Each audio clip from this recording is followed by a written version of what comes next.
Então, hoje na aula 7, né, a gente da aula passada chegou a essas relações, chegamos a algumas relações aqui, que nós derivamos da aula passada, foram basicamente essas três relações que nos ajudaram bastante, né, na nossa discussão, né, de como escrever ação. Então, nós tínhamos falado o seguinte, nós tínhamos já visto, tínhamos considerado supercampos escalares, tínhamos tirado as componentes desses supercampos escalares, vimos que era possível tirar as componentes mediante as projeções para θ igual a zero. Então, a gente tirava aqui, aplicava o operador d-alfa em φ, tomava θ igual a zero, é uma forma de a gente tirar as componentes, depois aplicávamos d-alfa, d-beta e φ, tomávamos a θ igual a zero. Então, isso aqui nos dá também, é um modo de projetar o supercampo em suas componentes, né? Projetar o supercampo, né? Em suas componentes. E aí nós tínhamos já visto, né?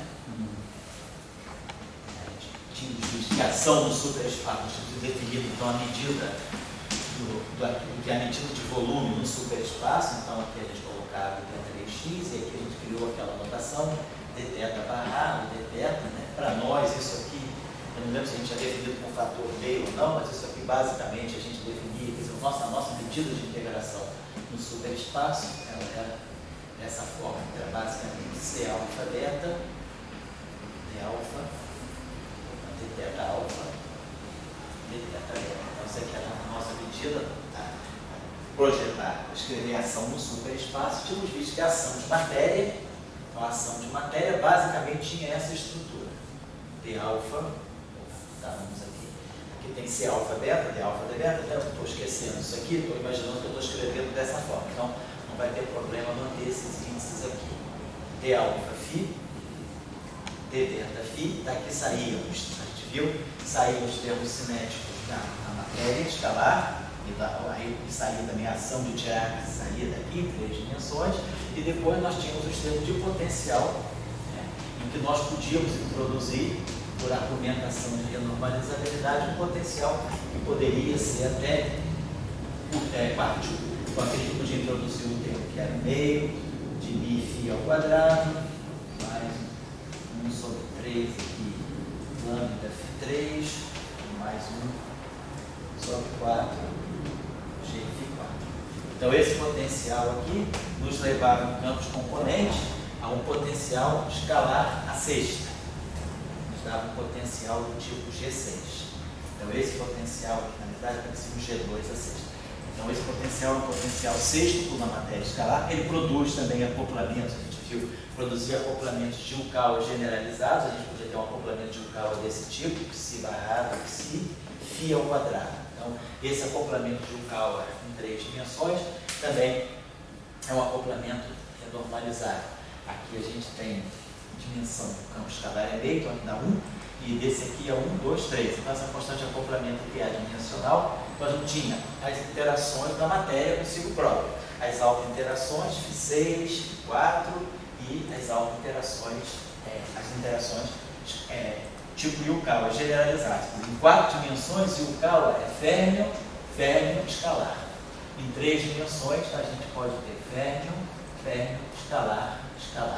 Porque essa dimensão aqui, na verdade, esse acoplamento de Yukawa em 4 dimensões é renormalizável, em 3 dimensões é super renormalizável, porque a dimensão aqui é meio e aqui é 1 é 1. Então aqui fica uma dimensão 2,5, quer dizer, 5 meios. Então eu posso colocar aqui uma constante de acoplamento com dimensão meio. Então uma constante de acoplamento com dimensão de massa positiva. Então é super renormalizável.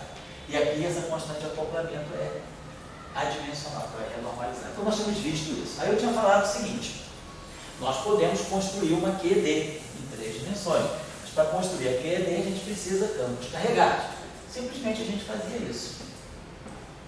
Coloca um campo escalar, supercampo escalar de matéria complexo, porque na verdade eu componho 2 campos reais. Eu posso pegar um supercampo real e compor um outro supercampo real. Posso normalizar aqui com raiz de 2. Então define esse supercampo complexo. Então esse supercampo complexo vai conter campo escalar complexo. O férmio não vai ser mais Majorana, vai ser um férmio de Dirac, como a gente explicou na aula passada. que a gente pode construir uma teoria, né, abeliana, né, a partir dessa definição aqui, dessa ação. Então vamos colocar aqui o seguinte, vamos colocar agora, a gente então, já entendeu como o setor de matéria funciona. O férmio que sai dentro desse supercampo é naturalmente direto. Naturalmente direto, porque ele vai ser a combinação de dois maioranas. Né? Então quando você tem um maiorana mais outro maiorana, se você tirar o conjugado de carga disso, esse é maiorana, então fica ele mesmo. Aqui vai ficar menos I e esse é maiorana, vai ficar ele mesmo. Então o conjugado de carga dele é diferente dele. Tá. Então ele não é autoconjugado de carga. Tá? Perfeito. Bom, e aí, claro, a gente pode fazer isso também de uma forma não abeliana. Eu posso pegar meu campo φ e dizer que meu campo φ ele carrega um índice de um grupo, para eu poderia tomar esse φ como sendo um φ complexo, né? Um supercampo φ, um índice, vamos colocar assim, I, de uma representação, vamos dizer, n-dimensional de S U N. Poderia também fazer uma coisa, formular um modelo que é com invariância S U N global. Pode ser a mesma coisa, é só pegar a minha ação, escrever a minha ação, como a gente tem feito. 3 dimensões, e aí colocar aqui C alfa beta, aí aqui colocar B alfa φ dag B beta φ. Então se eu fizer uma transformação de S U N, vai ficar a matriz S dag S, vai cancelar. Então eu posso construir também esse modelo abeliano, não abeliano, perdão, com simetria S U N global, que aí depois a gente vai fazer ficar local. Então a gente já entendeu como funciona tanto a matéria abeliana como a matéria não abeliana. Tanto os dois tipos de matéria a gente já sabe como construir. Tudo começa a partir do supercampo escalar real. Então, partindo daquele supercampo escalar real que nós temos estudado, a gente pode compor supercampos complexos e aí pode compor supercampos complexos também com índice numa representação do grupo S U N. Então eu posso ter uma descrição tanto abeliana quanto não abeliana compondo supercampos escalares reais. Então, o setor de matéria está definido. A gente tem então férmions, escalares, férmions e os campos auxiliares. Então a gente tem a matéria. A matéria ela é basicamente isso, matéria escalar e matéria fermiônica. Agora, vamos imaginar que a gente começa a pegar uma simetria, só para ter um primeiro momento, né? Vamos ver se a gente quer construir um modelo abeliano local. Simetria, né? Simetria 1, modelo abeliano local. Então, como sempre, a gente vai olhar, né, as transformações de fase. Então, a gente imagina que eu tenho uma transformação de fase.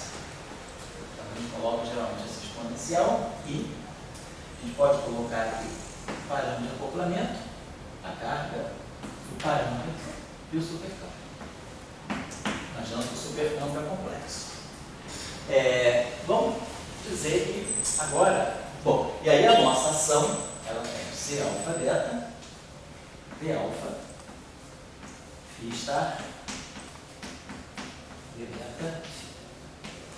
Então, muito bem, a nossa ação é complexa. Aí, na verdade, aqui eu preciso jogar o complexo conjugado disso aqui. Se eu tirar o conjugado complexo disso aqui, eu vou ter a matriz C, ela é real, né? Aí eu vou ter aqui D alfa φ, D beta φ star. Aí eu posso trocar alfa com beta. Só renomear. O alfa vira beta e o beta vira alfa. Vai ficar parecido com aquilo lá. Só que C beta alfa menos C alfa beta. Mas agora, quando eu troco esse cara com esse cara, traço esse para cá, isso aqui funciona como uma variável fermiônica. Isso aqui funciona como uma variável fermiônica. Então, quando eu passo daqui para cá, ele descomuta. Então, ganho um sinal mais.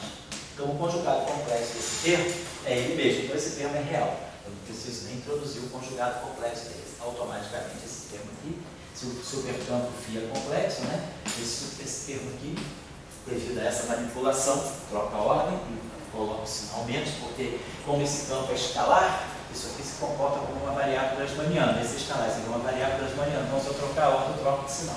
E aí, mostra que esse cara é real. Agora, vamos supor que eu queira fazer uma simetria local. Então agora eu vou substituir o meu parâmetro por um supercampo.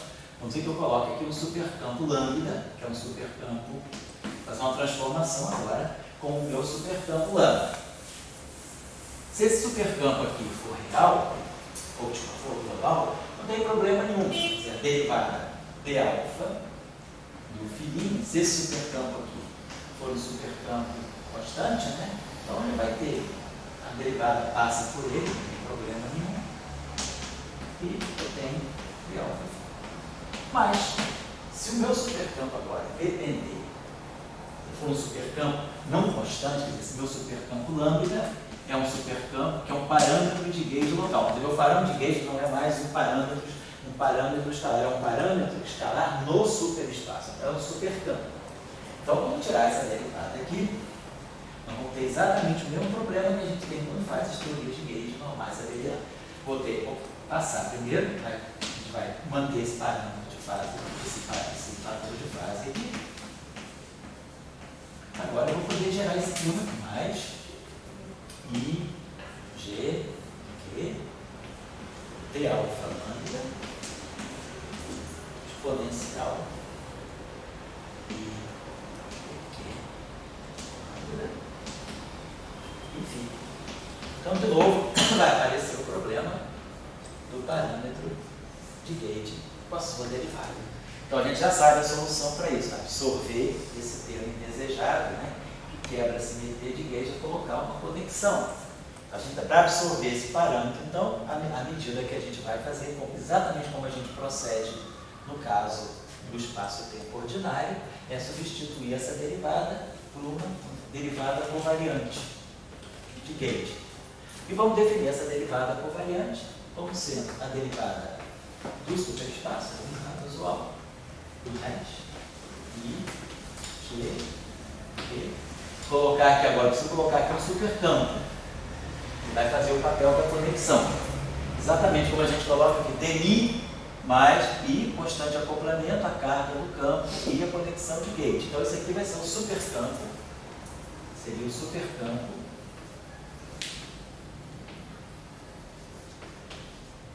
potencial de gauge, conexão de gauge, supercampo potencial de gauge. Vai ser esse supercampo que vai mediar a interação no superespaço? Vai ser esse supercampo que vai mediar a interação no superespaço.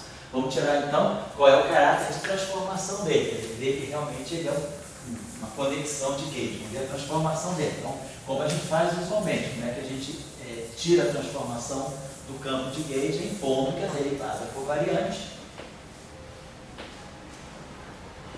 do supercampo. Só que ele não vai ser bem um vetor do espaço-tempo, né? Oi? Só que ele não vai ser bem um vetor do espaço-tempo, né? No espaço-tempo ele não é um vetor, mas o vetor está contido lá dentro. Então vamos ver que tem um campo de gauge lá dentro. Já já. Então aqui, a transformação vai ter que ser igual ao do campo. I, G, Q, alfa. Então a gente impõe isso aqui. Impondo isso aqui, a gente tira a transformação do parâmetro do campo. Então vamos lá, vai ficar D alfa, filinha, mais I, G, Q, gama alfa, linha, filinha. Mas é a transformação da derivada. Vai ser, que é alfa, que é lambda. Supercampo global.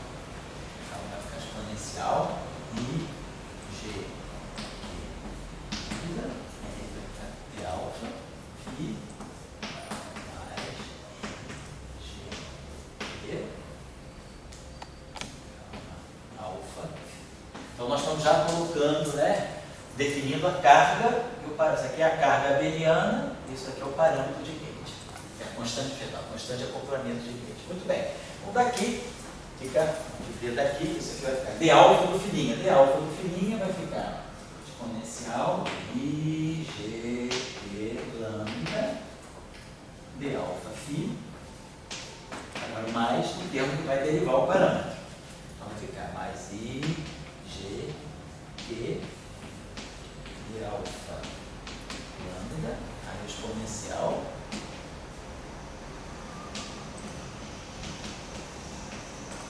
mais gama alfa I.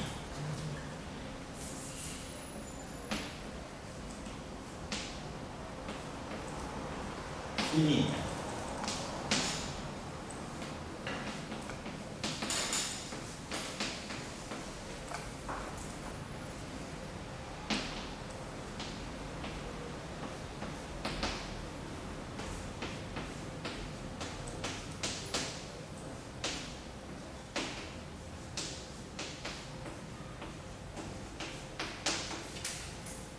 Muito bem, então a gente vê esse termo aqui cancela esse.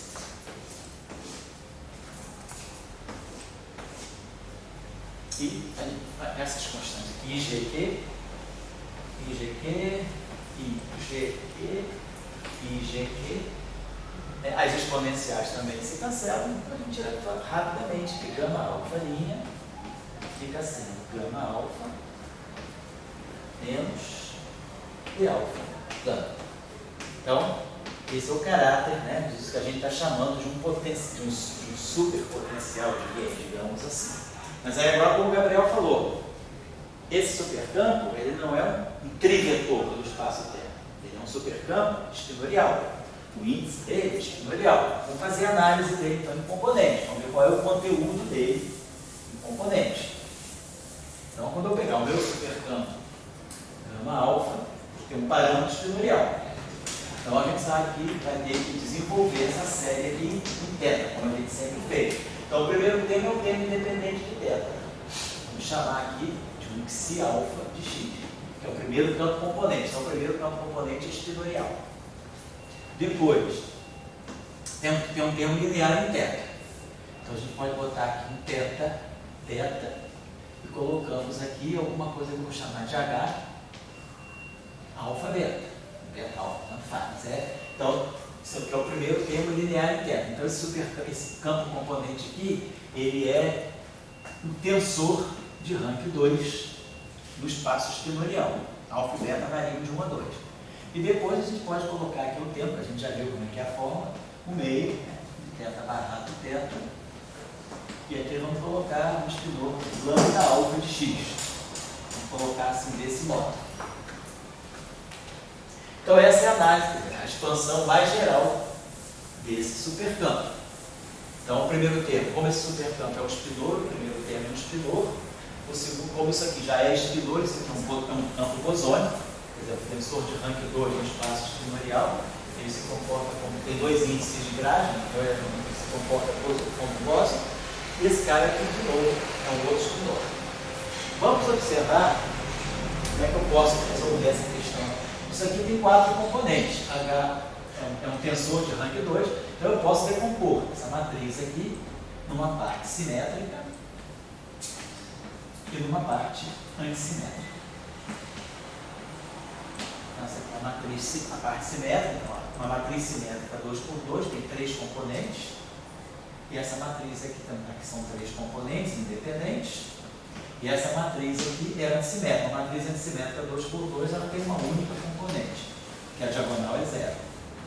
Então, eu tenho 4 componentes aqui. Uma componente está aqui, que é a componente antissimétrica. Então, essa matriz aqui, a parte antissimétrica, né, H alfa beta, como ela é uma matriz antissimétrica, ela vai ter essa estrutura. Vamos dizer assim, 0, φ, menos φ, 0. Essa é a matriz antissimétrica 2×2 mais geral. Então essa matriz é proporcional ao tensor de Levi-Tigre, é proporcional ao próprio C alfa beta. Eu posso escrever isso aqui como sendo C alfa beta φ.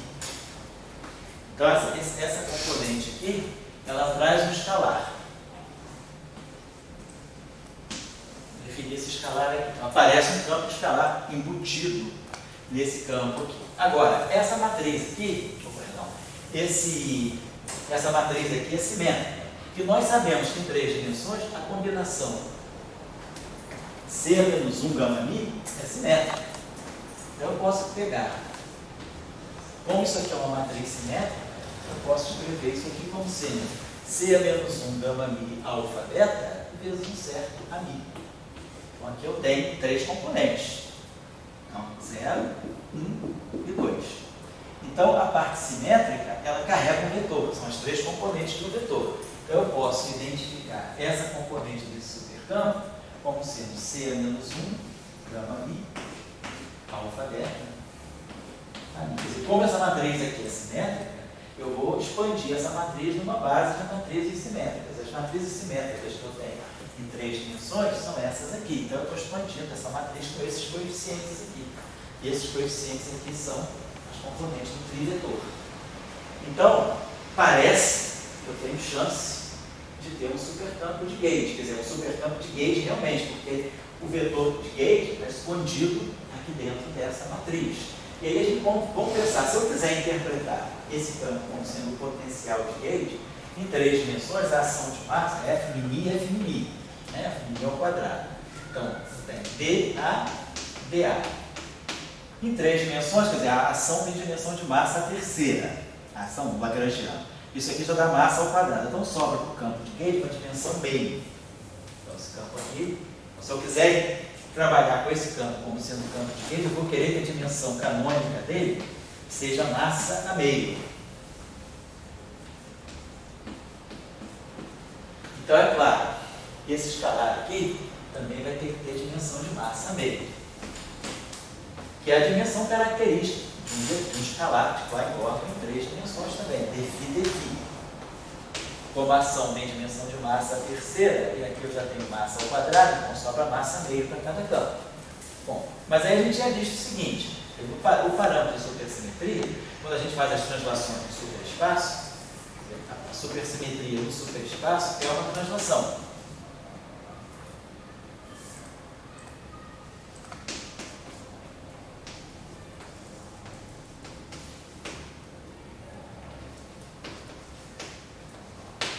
Então, aqui tem dimensão de massa a menos 1, comprimento, é massa a menos 1. Esses dois caras têm a mesma dimensão, então esses dois caras aqui têm dimensão de massa menos meio, massa menos meio, dá um massa menos 1 aqui, massa menos 1 aqui, massa menos 1 aqui. Então, o parâmetro θ tem dimensão de massa menos meio. Dimensão canônica de θ é massa menos meio. Então, como a dimensão de θ é massa menos meio, a dimensão dos campos que estão aqui multiplicando θ é massa meio, esse supercampo aqui é adimensional.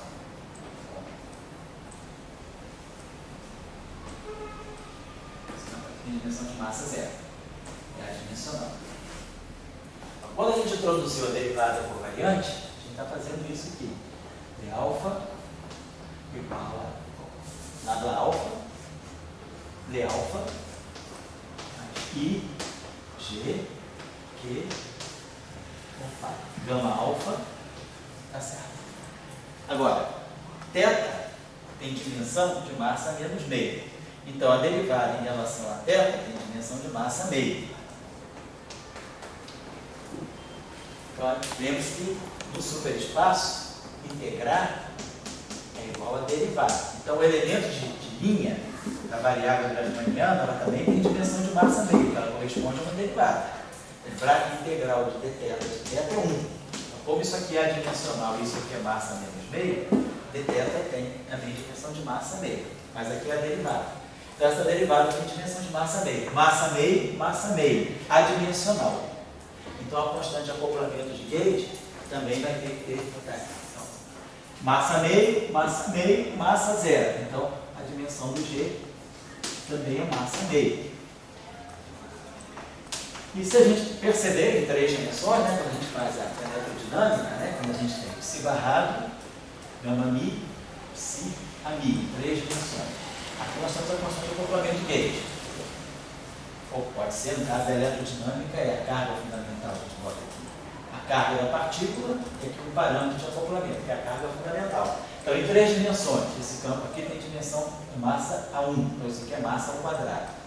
Esse aqui é massa meio. Então, dá um 3 meios. Então, a constante de acoplamento também vai ter dimensão de massa meio. Então, em 3 dimensões, a constante de acoplamento de gauge tem dimensão de massa meio. Fica tudo casadinho, as dimensões estão todas casadas, né? Agora, é interessante a gente ver qual é a transformação desse cara aqui. Quando eu faço uma transformação de gauge, não vou apagar isso aqui, mas eu posso precisar dessa álgebra. Vamos fazer aqui, ó. A gente tem gama alfa linha, é gama alfa menos d alfa lambda. Então, a gente vai fazer, vamos ver como é que se transforma esses componentes. Nós teríamos psi alfa linha mais teta beta, H, beta, alfa, beta, linha, mais o meio de teta barrado, teta, lambda, alfa, linha. Esse aqui é o campo, o supercampo potencial de gate transformado de gate. Gama alfa, então, vai ser aqui psi alfa, mais teta beta, H, alfa, beta. Agora vamos tirar essas derivadas aqui, menos, né? Então vamos lá, nossa derivada covariante está ali. D alfa, mais I, C menos 1, I alfa beta, beta beta, DI. E tudo isso aqui atuando no nosso supercampo lambda. Supercampo lambda é um supercampo escalar, real. Então vamos ver. Para evitar essa confusão com esse lambda aqui, vamos chamar a primeira componente dele, vamos chamar alfa de x mais teta barrado,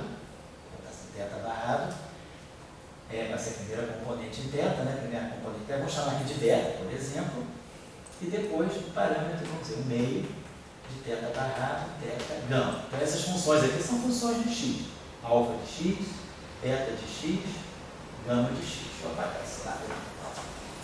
Então, nós estamos tirando agora as transformações de gauge dos campos componentes do superpotencial de gauge.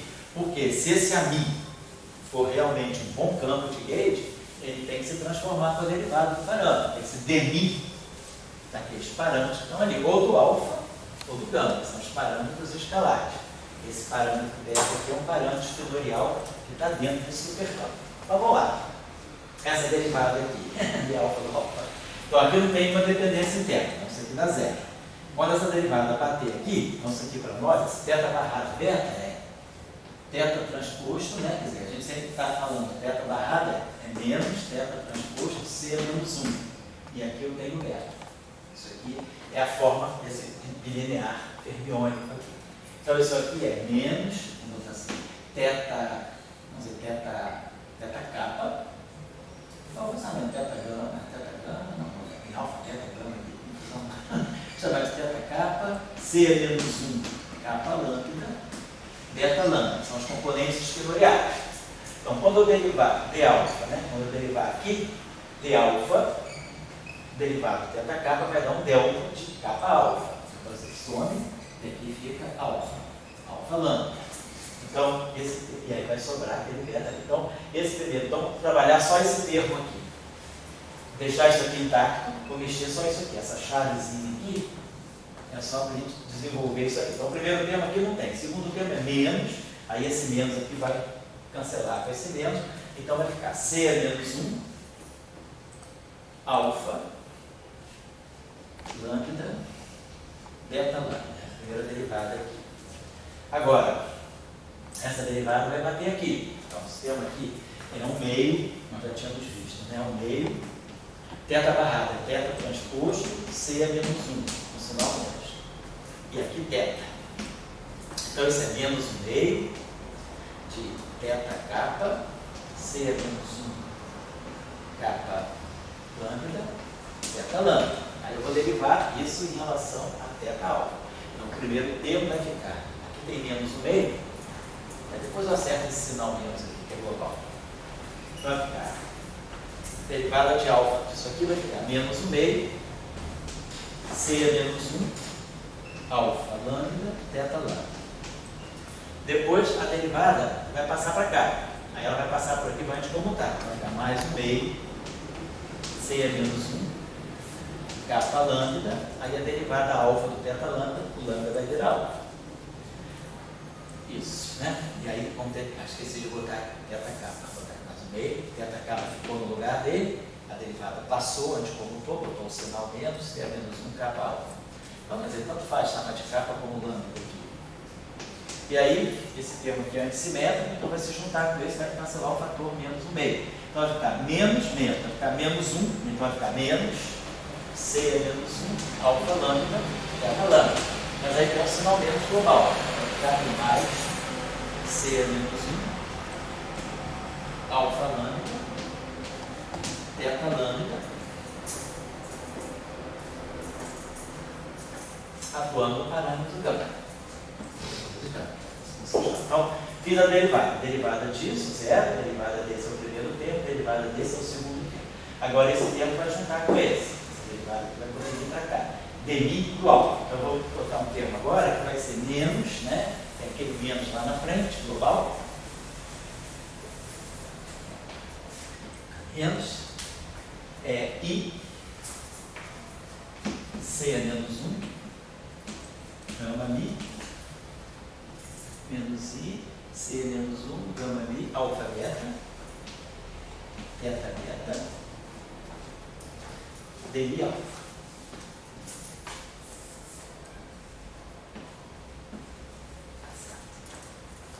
Então esse termo aqui bateu com esse aqui. Aí agora vem esse aqui, menos I,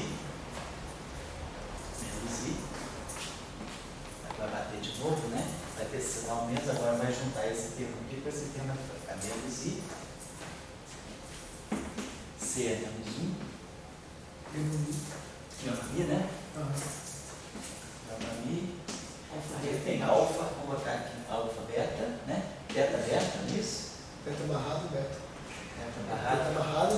Beta beta, isso aqui, agora está aplicado nisso aqui, né? Beta barrado, beta. Esse derivado aqui, né? Esse termo aqui vai bater aqui. Tá certo. Então vamos ter dois tetas aqui, tá legal. E depois esse termo aqui é zero. Ele dá aqui 3 tetas. Vamos só trabalhar esse terminho aqui. Esse termo aqui ficou assim, menos I, C é menos 1, gama mi, alfa beta. Teta beta. Esse dmi vai atuar diretamente aqui. Aí aqui ficou teta barrado, dmi beta.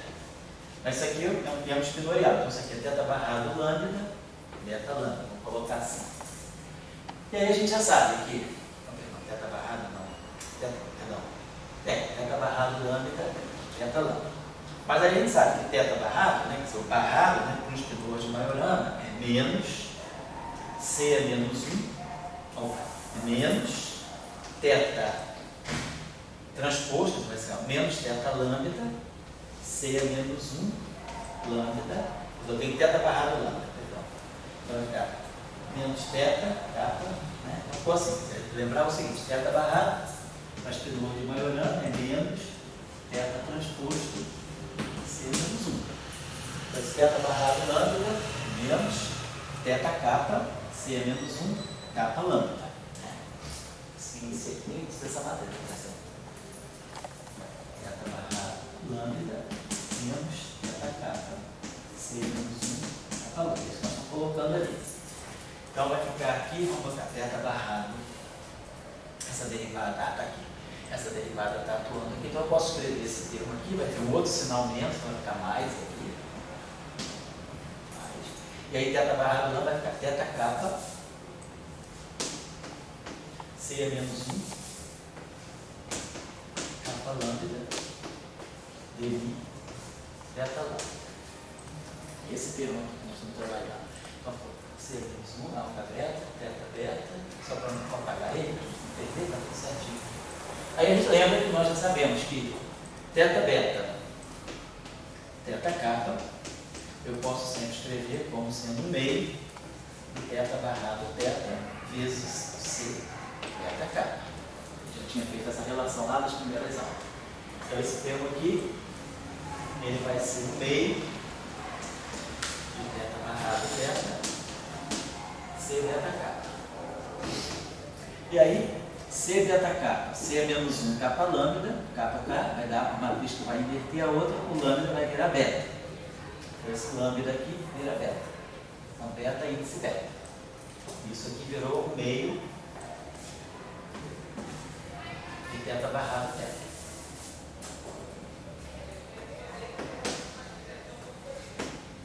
Certo? Então a gente ficou com. Então esse termo aqui ficou I sobre 2, né? Tem esse mais I sobre 2. I sobre 2. Vou colocar assim, C é menos 1, gama mi, alfa beta, certo? C é menos 1, capa lambda, dmi, beta, beta. Então, tem o índice alfa sempre sobrando, né? Tá certo? Alfa, aí beta vai com beta. O C não cancelou, professor? Ah, oi? O C não cancelou. C cancelou, exatamente. C cancelou, você eu esqueci dele, obrigado. Tá sobrando isso demais aqui. dmi, beta, beta. Então agora acho que tá certo, né? Teto barrado, teto barrado. Oi? Teto barrado, teto. Aí, tá.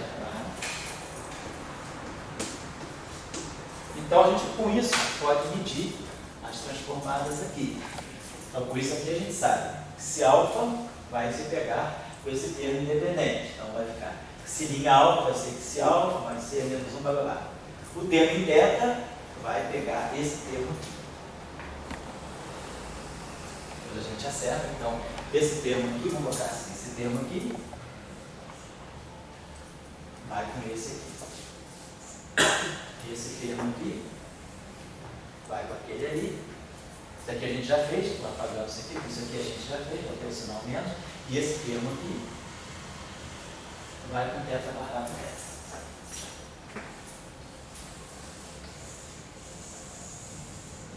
Beleza. Então, talvez seja só uma coisa comum acertar. Então a gente já sabe as transformações, pode ler as transformações de gate.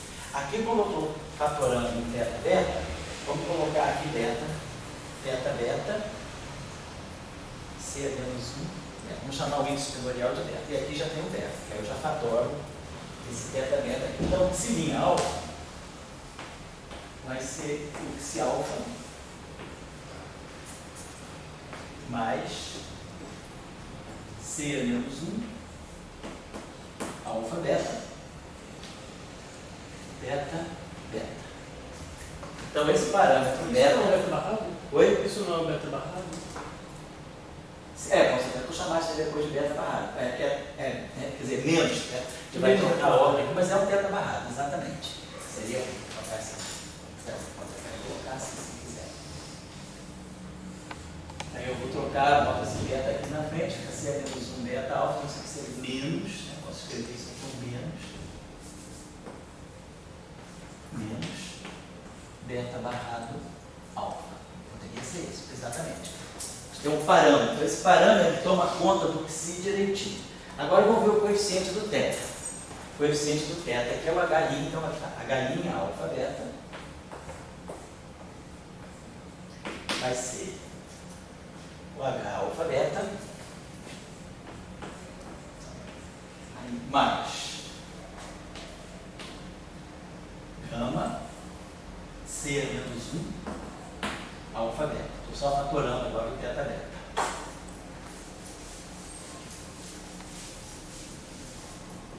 E aí aqui menos I C menos 1 gama Mi alfa beta. Teta beta. Mi alfa. Tá? E depois o lambda linha alfa. Vai ser o lambda alfa. E aí aqui nós temos esse teta barra teta, temos esse meio aqui, então vai ficar aqui mais I sobre 2, mais I sobre 2, C é menos 1 gama Mi, alfa beta. Deu um beta. Oi? Deu um Dmi, né? Isso. Isso, dmi e beta beta. Ficamos assim. Perfeito.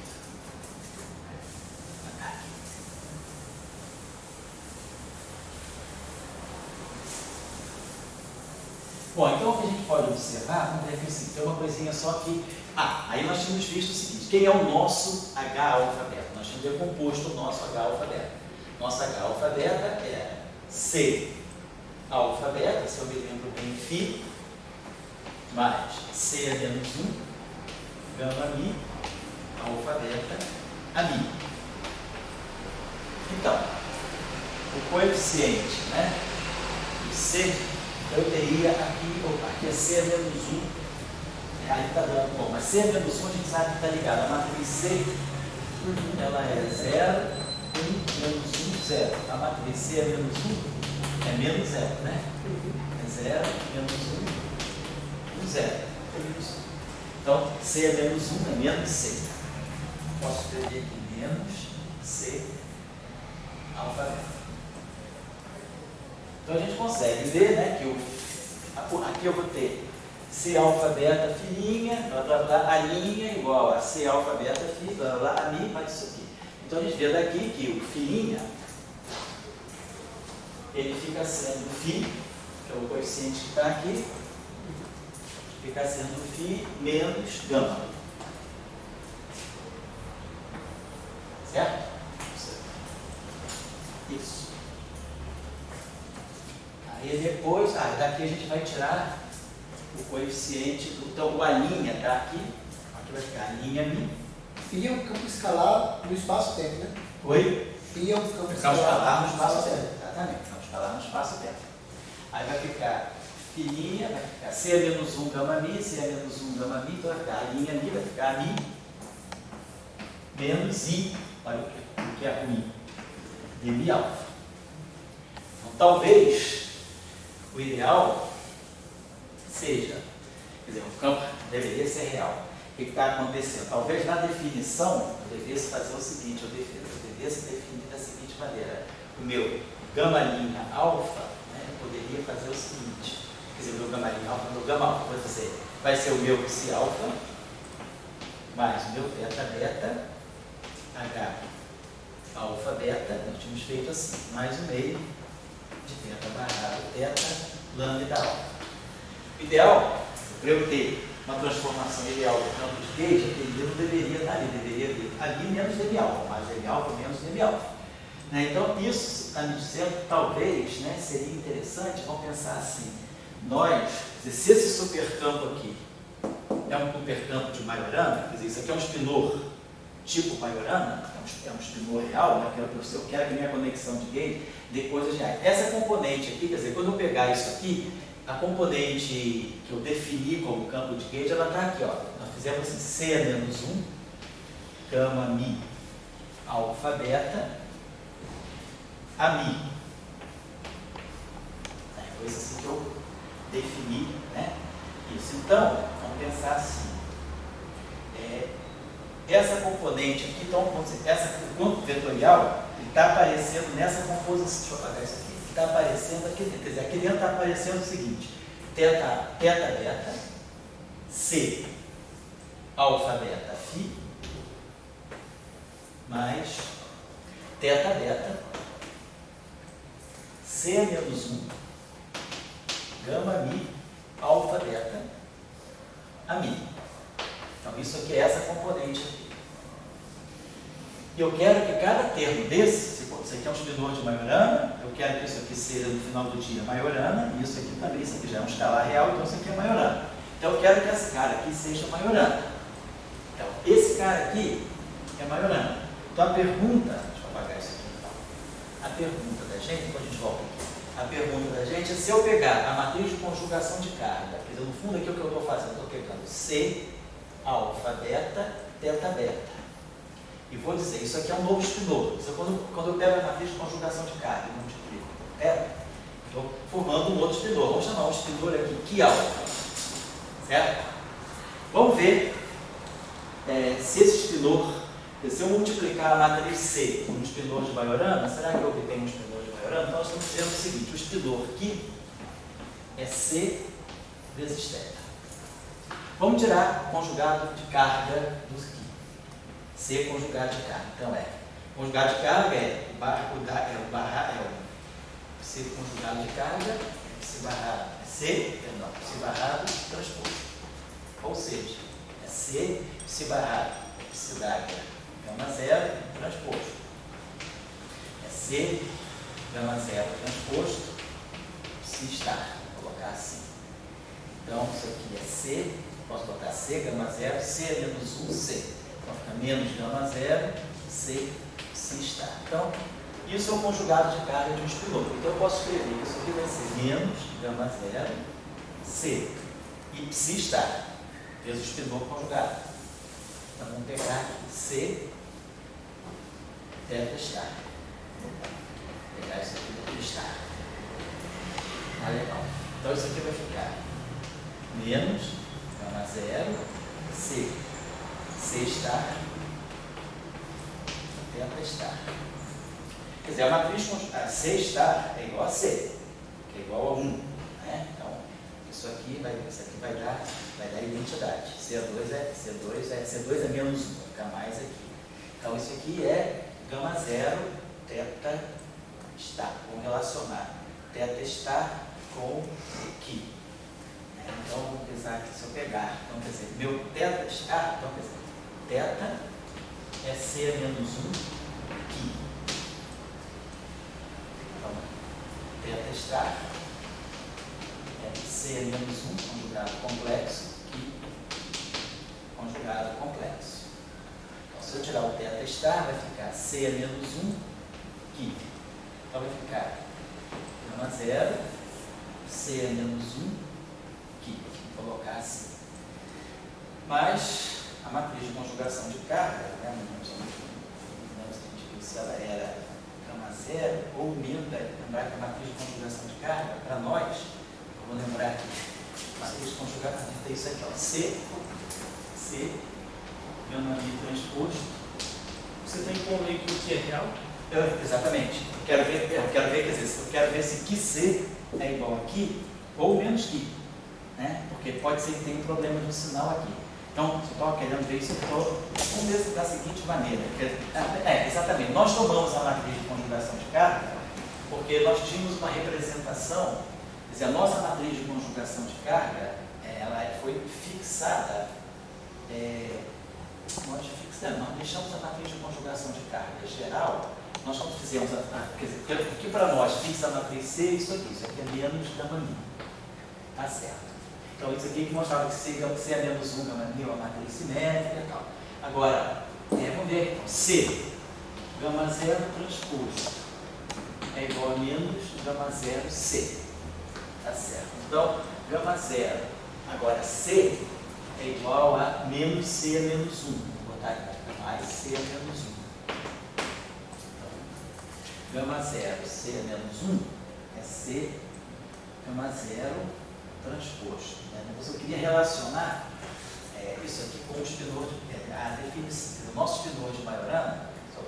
Só lembrando aqui que eu acho que nós não fixamos uma representação especial para, quer dizer, o nosso espinor de Majorana é simplesmente Majorana. Nós não fixamos, porque numa representação, em certas representações, o C menos 1 pode ser mais ou menos gama zero. Isso aqui daria mais ou menos que relacionaria o espinor, sendo Majorana ou não sendo Majorana. Mas eu estou assim, achando que a gente fez a coisa mais geral. Deixa eu apagar isso aqui, deixa eu refazer isso aqui de uma forma um pouquinho mais. Quer dizer, é isso que a gente tem que fazer, a gente tem que verificar se, quando eu multiplico a matriz de conjugação de carga com o espinor de Majorana, se eu obtenho um espinor de Majorana. Então, a gente tá, no fundo, a gente está definindo esse espinor aqui. C, alfa, beta, teta, beta. Então, C, alfa, beta, teta, beta, eu estou fazendo C, o espinor teta, está me dando o espinor aqui. Eu estou dizendo. Então, vamos ver a definição de Majorana. Então, porque teta é Majorana. Então, vamos dizer, aqui conjugado de carga. Então, vamos fazer assim, poderia talvez fazer assim. Aqui conjugado, quando eu faço a operação de conjugação de carga, eu estou fazendo que barrado C, que barrado transposto. Então, isso aqui vai ser C, que barrado. Que barrado é C, teta, barrado, transposto. Vamos botar assim, C. Então, vamos primeiro barrado. Teta barrado, C barrado, transposto. Aí vai ficar C, C barrado, transposto, teta barrado, transposto. Tá?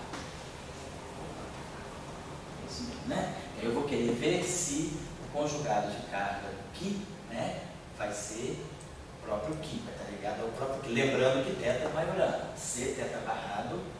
Tá, então, agora, a matriz C barrado, vamos ver aqui. C barrado é gama zero, C dagger, gama zero. Isso é o que eu sei da matriz C barrado. Se eu transpuser isso, vai ficar C barrado igual a gama zero transposto 6, tá? Mas vamos pensar o seguinte. C d'H é C é menos 1. Colocar gama 0, C é menos 1, gama 0. Vou colocar assim. Gama 0, então aqui eu estou no lugar desse, isso aqui é no lugar, esse é o C barrado.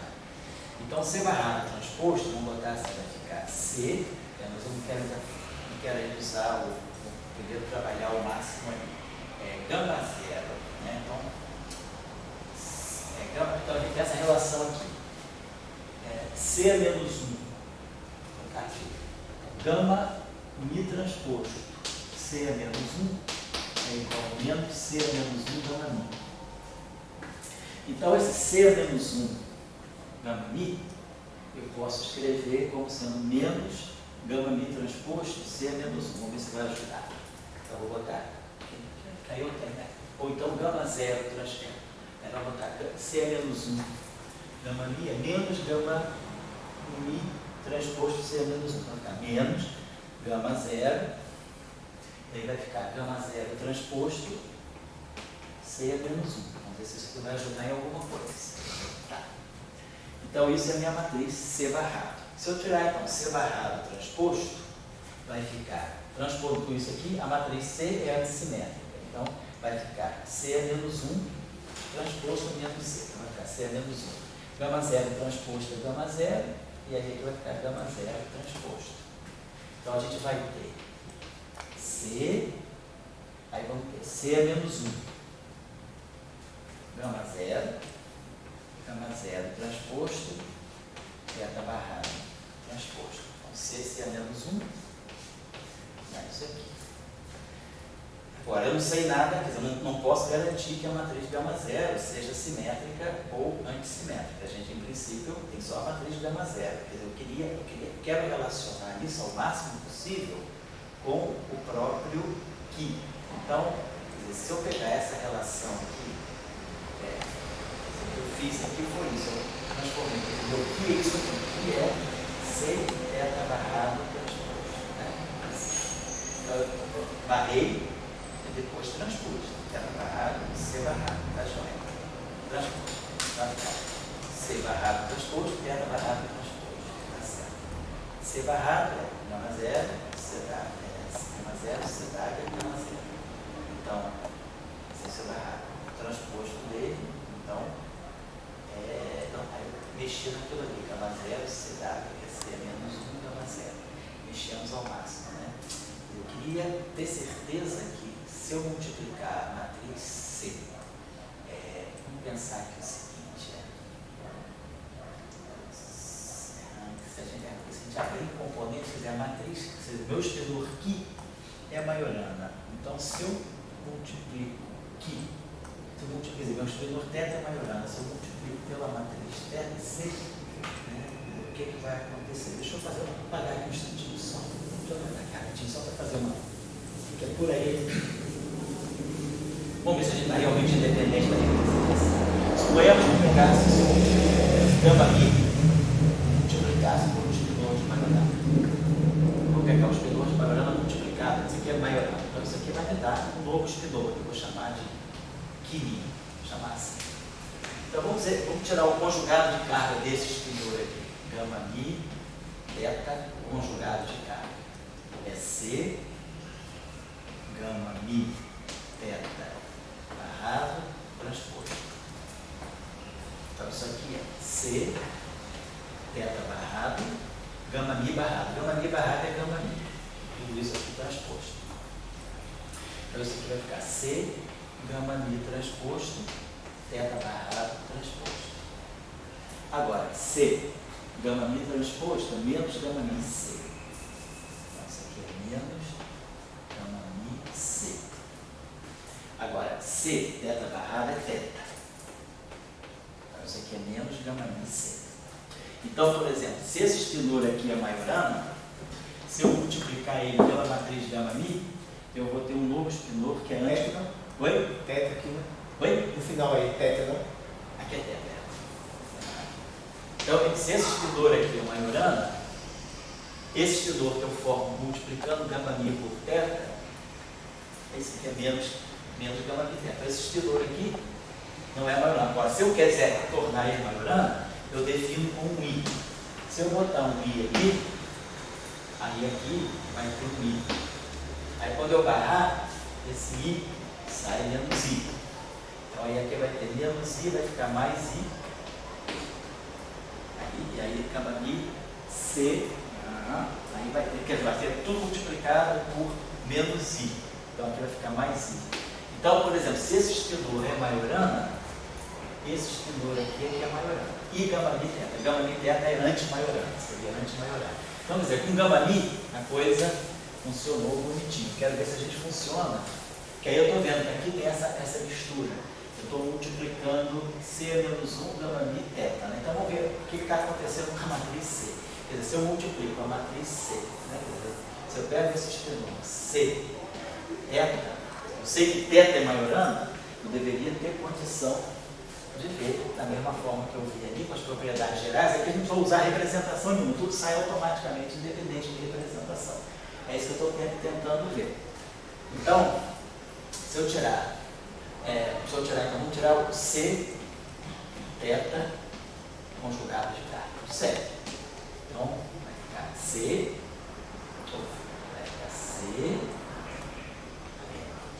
deve ser barrado, então desculpa, é C, teta barra, conjugado de carga é C, teta barrado, e transposto. Essa é a definição do conjugado de carga. Então vamos lá, vamos barrar essa expressão. O barrado disso aqui é teta barrado, C barrado, transposto. Então vai ficar C barrado, transposto, teta barrado, transposto. Então vamos botar um C menos 1 e um C aqui. Porque C teta barrado transposto é o conjugado de carga do teta. E teta é Majorana. Então isso aqui para nós é teta. Porque teta é Majorana. Aí eu tenho essa seguinte expressão. C barrado, transposto, C menos 1. Porque que essa combinação, no final do dia, pode dar para a gente. A gente quer que isso dê C ou menos C. Oi? A gente quer que isso aí dê C ou menos C. Exatamente. Isso aqui dê C. A gente quer que isso aqui dê teta, quer dizer, eu quero que no final do dia isso aqui dê 1 ou menos 1. Não quer C ou menos C. Eu quero C ou menos C. Então vamos tentar trabalhar com isso aqui. Deixar aquele C quietinho ali. Vamos ver o que pode dar isso aqui. Isso aqui é teta. Então vamos botar o que a gente pode fazer aqui. C, quer dizer, C barrado é gama 0, C dagger, gama 0. C é menos 1. Só que gama 0, C dagger é C é menos 1. Acho que é isso mesmo.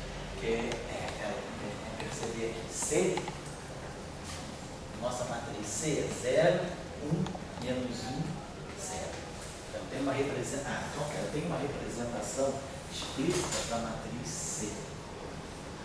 Então pode ser que isso induza uma representação explícita para a matriz de gama 0. Então quem é C dagger? É transpor e conjugar. Então C dagger, eu posso escrever, eu vou transpor, vai ficar 0 menos 1, 0 e vou conjugar, mas ela é real. Então C dagger é igual a menos C. Que esse é menos 1 também. Oi? Que é menos C, que é C, aqui no fundo é C é menos 1, exatamente. C é menos 1 é menos C. Então a gente tem essa expressão aqui. Estou achando que quando nós estamos trabalhando o tempo todo com a nossa matriz C, como tendo a forma 0, 1, menos 1, 0. Eu estou achando que com isso, quando a gente fixa a forma da matriz C, a gente fixou a representação. Então, estou achando que é isso que está acontecendo. Então, vamos ver. Tem relação com os gama 0. Tem relação com os gama 0, exatamente. Porque quando a gente for, deixa eu apagar isso aqui, porque quando normalmente a gente deixa a matriz C genérica, tem as propriedades dela. Mas quando eu fixo uma matriz C, é porque eu já sei. Acho que a gente fez o seguinte, eu acho que a nossa representação foi gama 0, se eu não me engano, gama 0 era sigma C, gama 1 era sigma x, eu acho que a nossa representação era isso, e gama 2 era sigma y. Então, quando você separou o H, alfa, beta, na parte simétrica e antissimétrica, você já impôs que o C era daquela forma, né? Já. Então você já está usando essa. Eu estou usando essa propriedade que eu fixei o C, portanto, como uma representação. Eu acho que eu posso fazer aqui o seguinte. Eu acho, eu me lembro se a gente. Vou pensar aqui o seguinte, porque a matriz C está certa, ela está fixada. Então a gente fixou a representação. Tem que ver, quer dizer, nessa representação, né? Talvez eu tenha pego a representação que os espinores de Majorana são reais. Os espinores de Majorana são reais na representação de Majorana. Então, provavelmente, eu fiz o seguinte: eu devo ter pegado gama zero, a representação de Majorana, todas as matrizes gama são puramente imaginárias. Então, eu vou dizer, isso aqui é sigma y, gama 1 é I sigma x e gama 2 é I sigma z. Então tá, quadrado 1, quadrado menos 1, quadrado menos 1, tudo exato comum, então tem uma boa álgebra de Clifford aqui. Aí eu vou ter matriz de conjugação de carga. C, gama zero transposto, C é menos 1, igual a menos gama zero. Então tem isso aqui. C, gama mi transposto, C é menos 1, igual a menos gama mi. Então bota o ponto para cá. Eu trabalhei para todas as matrizes gama. Então, nessa representação, a matriz gama zero é antissimétrica. Então, vai ter um sinal menos aqui. Então, vai ficar C gama zero igual a gama zero C. Depois, gama 1 é simétrica. Então, vai ficar C gama 1 igual a menos gama 1 C. E gama 2 também é simétrica. Então, C gama 2 igual a menos gama 2 C. Então, a matriz C tem que comutar gama zero e antes comutar com gama 1 com gama 2. Então a melhor escolha aí seria C igual a mais ou menos gama zero.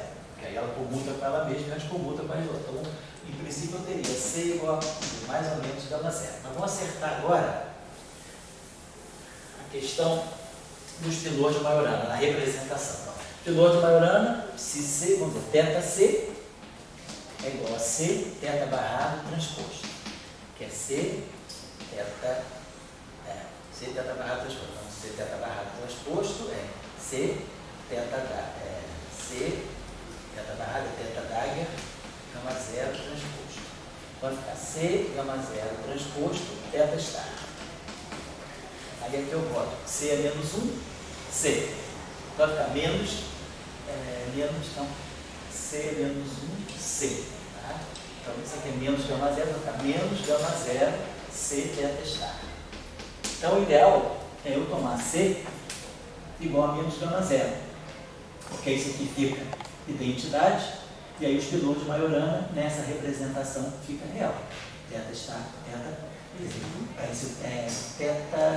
o espinor de Majorana teta C igual a teta, então teta está igual a teta. Então, se eu tomar C igual a menos gama zero, e essa representação, que nós apagamos aqui, eu acho que então nós estamos trabalhando nessa representação. Então, vamos lá. Então, o C é menos gama zero. Agora vai ficar menos gama zero. Gama zero é gama zero. C é menos 1, é menos C. Então é gama zero. É isso? Isso, né? Então a gente ficou com essa combinação toda, né? Então o C é menos gama zero. C é menos 1, gama zero. Isso, aí gama zero fica aqui gama zero. Isso. Aí C é menos 1. Menos C. C é menos o inverso de C é menos 1 seria menos gama zero a menos 1. Mas gama zero é sigma y, né? Olha só. Gama zero ao quadrado é igual a 1. Isso. Então, gama zero a menos 1 é igual a gama zero. Então, C é menos gama zero. Então, C é menos 1 é menos gama zero, né? Certo. Então, aqui fica C é menos 1 é menos gama zero. E aí aqui fica gama zero, e aí C é menos 1 é menos gama zero, menos gama zero. Então, 1, 2, então 3 sinais menos. 1, 2, 3, 4. Isso aqui dá 1, então vai ficar menos gama zero. Mas menos gama zero é C, né? Não deu C. Não deu C, no final das contas. E aí ficou então C teta, no final das contas, que é o próprio aqui. É o C, então ficou C teta, ficou C teta. Então, isso aqui está me dizendo que esse espinor continua sendo Majorana, né? Isso. Então, tá certo. Esse espinor deve ser Majorana. Então, tá legal. Então, vamos dizer, esse espinor é Majorana, Deixa eu ver aqui a transformação que a gente fez para o φ, tá certo? E de fato fica se transformando realmente. Talvez o I tenha que morar aqui. E talvez esse estilor, não sei como botar agora, vamos fazer essa nossa mesma brincadeira.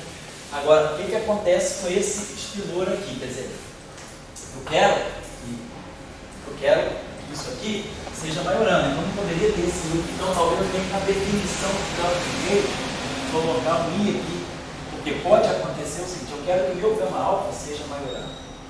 Então, isso aqui eu já vi, isso aqui é maiorana, beleza. Isso aqui deveria ser maiorana também. Se não for maiorana, a gente de repente bota o I.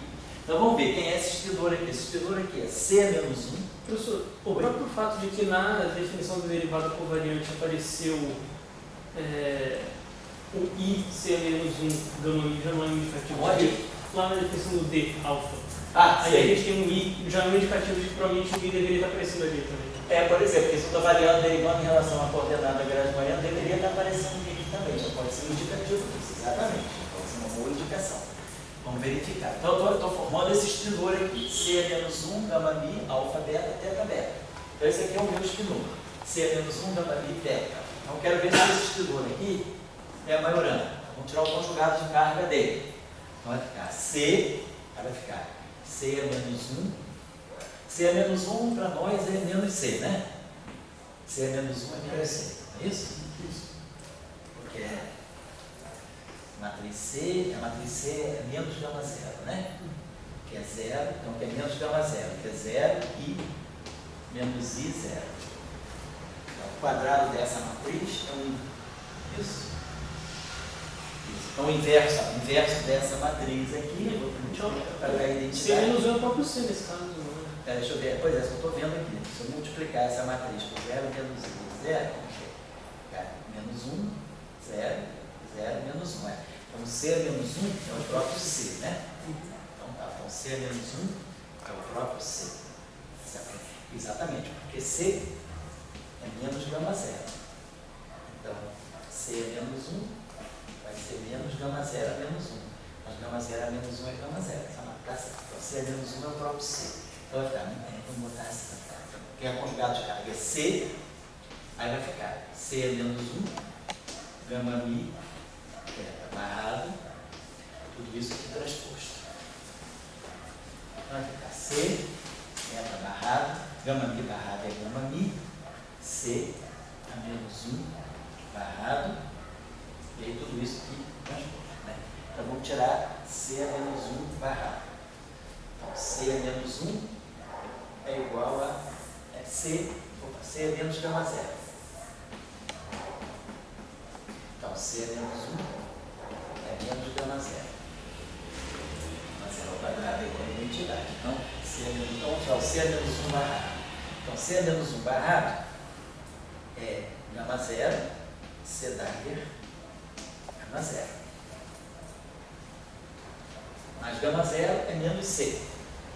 C é menos gama zero, então vai ficar menos gama zero Dagger, gama zero. Gama zero é hermitiano, sigma y é hermitiano, então isso aqui sai, fica gama zero. Então fica 2 gama zeros aqui que dá identidade, então dá menos gama zero. Então, C é menos 1 barrado, menos gama zero. Vou colocar aqui direto, menos gama zero. Isso, né?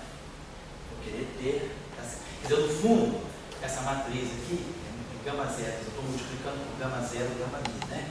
Essa matriz aqui é menos gama zero. Então, vou fazer desde o início. Já ficar botando tudo bem. Vamos começar assim. Então, a nossa matriz é isso aqui. C é menos 1, é menos gama zero. Gama mi, teta. Esse é o nosso estilor. Menos gama zero, gama mi, teta. Então, vou tirar o conjugado de carga aqui. Então, vai ficar C menos, eu vou botar gama zero, gama mi, teta, barrado, transposto. Vai ficar menos C, teta barrado, gama mi barrado, gama zero barrado, então gama zero, transposto. Vai ficar menos C, gama zero, transposto, gama mi, transposto, teta barrado, transposto. Perfeito. Então, C, então, gama zero, transposto, é Gama zero a matriz gama zero é antissimétrica. Então, gama zero transposto é menos gama. Então, assim, tem a questão: C gama zero transposto C é menos 1 é menos gama zero C. Então, é C gama zero transposto C é menos 1 é menos gama zero. Então, eu posso substituir isso aqui por menos gama zero C. Vai ficar mais, então, gama zero C. C gama mi barrado. C é menos 1. C, posso botar isso aqui é meu teto. Agora, C gama mi barrado, gama mi transposto, C é menos 1 é menos gama mi. Vai ficar menos gama zero, gama mi teto. Então está dando que ele é hermitiano, né? Está dando que ele é autoconjugado, né? O sinal menos está se reproduzindo, né? Se eu estou pegando esse cara aqui, vamos fazer, acho que deveria ter um sinal trocado. Aquele I ali que é crítico. Deveria ter um I, deveria ter que colocar. Vou refazer isso aqui, deixa eu ver se eu não estou besteira.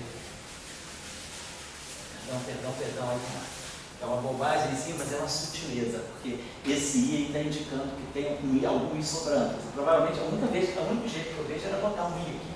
Vou refazer isso aqui, então está tudo certinho. Se é menos 1 gama mi, teta bem, está certo. Essa matriz aqui é simétrica, então tanto faz, se é alfa beta ou beta alfa. Então eu vou colocar isso aqui. Então a gente está formando esse extensor aqui. C é menos 1 gama mi teta. Esse é o nosso extensor. C é menos 1 gama mi. Então lembrando, C é menos 1 menos, vamos deixar assim por enquanto. Então ficou C, vamos botar assim desde o início. Então C é menos 1 é menos gama zero. Ficou assim. Então vamos tirar. Vai ficar C menos gama zero, gama mi teta barrado, transposto. Então C teta barrado, gama mi, gama zero. Tudo barrado. Teta barrado, gama mi barrado é gama mi, teta barrado é gama mi. Tudo isso aqui transposto. Tem esse sinal menos aqui. Então ficou menos C. Gama zero transposto. Gama mi transposto.